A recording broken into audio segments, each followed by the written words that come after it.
Hello everyone, my name is Sara Lissa Paulson and I'm the translator of Johnny, the Sea, and Me, originally written in Spanish by Colombian author Melba Escobar.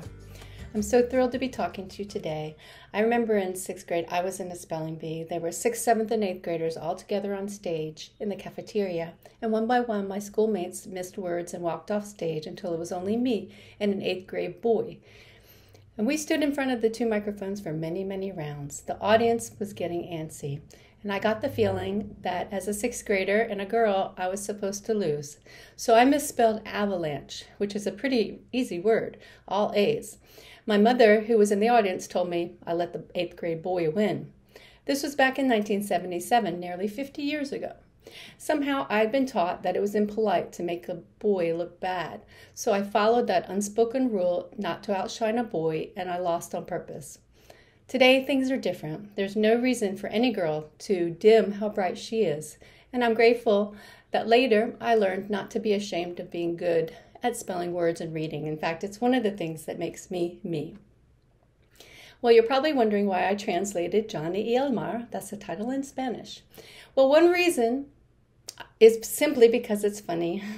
Pedro, the main character, is a 10-year-old who is small for his age and gets teased by the taller boys in his class, and he takes it in stride, but it hurts. His claim to fame is that he can tell a good story. He practiced. Pedro is also very polite, almost too polite like I was, and good at communicating. He communicates with his mother, Manuela, so well that sometimes they don't even need words. She can say complete sentences with her eyes, and he understands.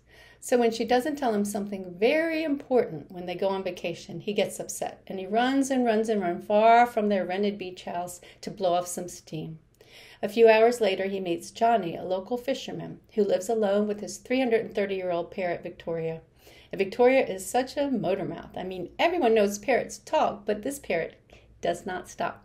Don't get me wrong, the story she tells and tells and tells is riveting.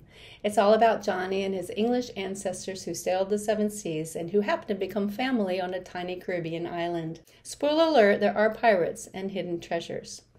Like pirates, translators are finders. We find the right word in English for words already typed and published in another language, and in my case, Spanish.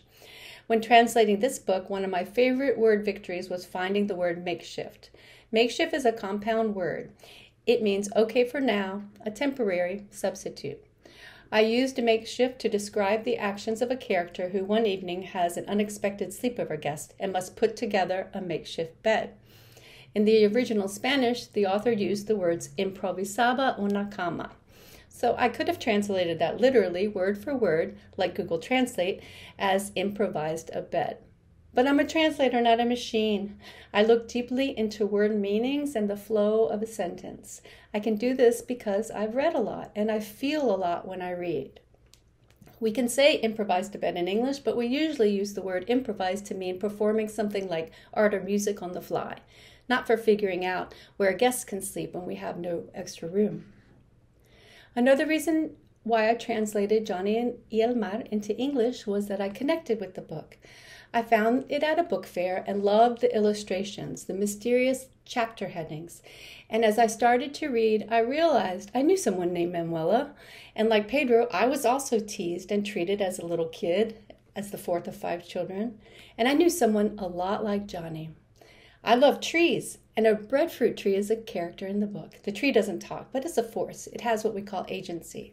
There's a lot to like in this book. It is magical and real. There's also a lot to like in learning a 2nd or 3rd language and becoming a translator. You learn more words.